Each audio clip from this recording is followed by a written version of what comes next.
sát nhập thì lãnh đạo tỉnh Hưng Yên là phải trực tiếp cái việc này. Và hôm xưa là anh em mình đã lên Bộ Công an và làm việc với như thế là thanh tra của Bộ Công an là đã khẳng định riêng cái quyết định ngày 17 tháng 12 năm 2018 là sai về thủ tục hành chính. Đây là mà cũng có cái quyết định đó là tôi cũng viết cái đơn, tức là Sở Thương binh Xã hội tỉnh Thái Bình cướp tiền xương máu của anh em chúng ta. Và tôi có kết luận đây là hành vi cướp tháng phụ cấp cuối cùng của anh em chúng ta. Mà chính cái Sở Thương binh Xã hội tỉnh Thái Bình là đề nghị cho anh em chúng ta được hưởng.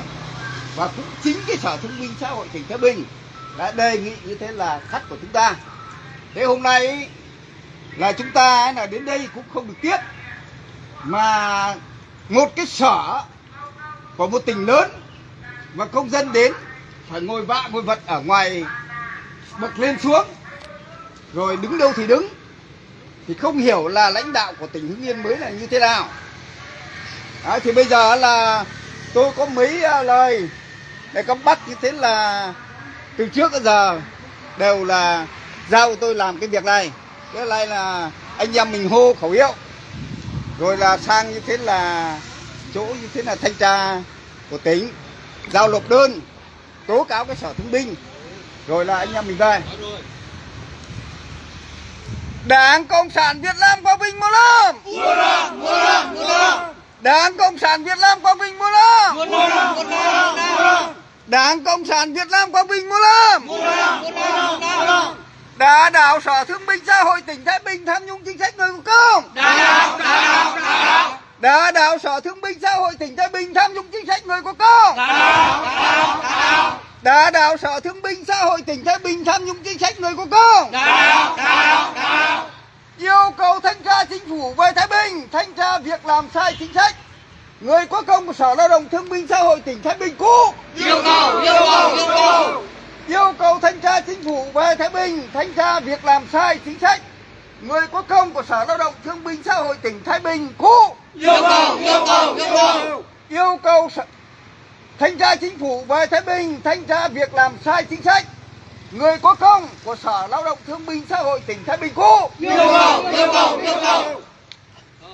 Anh Quân. Kia rồi, có cái xe chở mấy cái con tài đi các con trâu nó rồi. Tao chả cứ đi. Cô cái có cái xe chở con tài. Không, cứ để đây đi chứ. Ôi, Hả? Nước vào à? Không đi phải đi chứ đi. Không nó đi đâu ơi, không có đợi. Đi đây. đi đây. Yêu cầu kỷ luật Đặng Thị Mỹ Hạnh.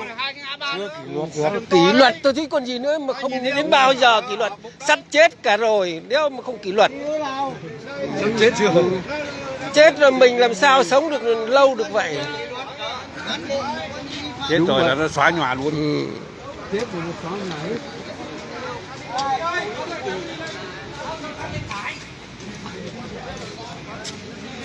Đề nghị Trung ương kỷ luật Phí Ngọc Thành. Đề nghị Trung ương kỷ luật Đặng Thị Mỹ Hạnh. Đấy, phải hô vậy cơ. Đấy, phải hộ áp thực tế vào cơ. Đặng Thị Mỹ Hạnh.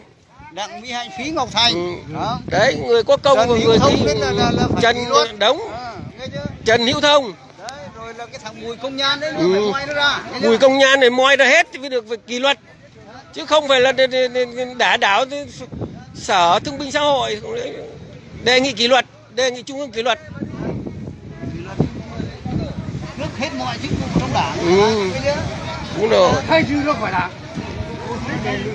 Cứ kỷ luật là nó khai trừ ra khỏi đảng hay sao nữa.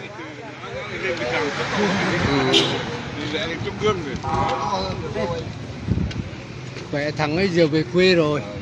Ai? Chuẩn bị chết rồi. Thằng nào? Thằng Phí Ngọc Thành bây giờ chủ tịch xã Đông Hưng chuẩn bị chết rồi. Sao lại chết? Chết. Sau khi mình chết trước thằng Trường thằng Thành đều về quê hết. Về cưới chó hết.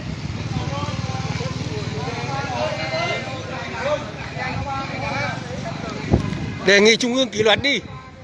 Ý thằng phía Ngọc Thành với kỷ luật Đặng Thị Mỹ Hạnh đi. Anh Nó mới sợ. Anh cứ cầm mỗi cảnh lên, anh đi vào giữa đấy chúng tôi tăng lên tranh. Ra ba quay, Đi xem bên đoàn thanh tra đi. Lên ngã ba kia đang hốt kìa. Ô ngay đây. chờ họ đi đã, chờ họ sang đã, họ đã sang đâu. Chờ người ta sang hết đã rồi anh đi.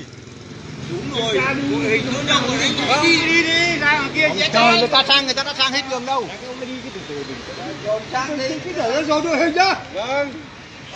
Thì con bắt cái cụ đi đâu? Mấy ông kia sao?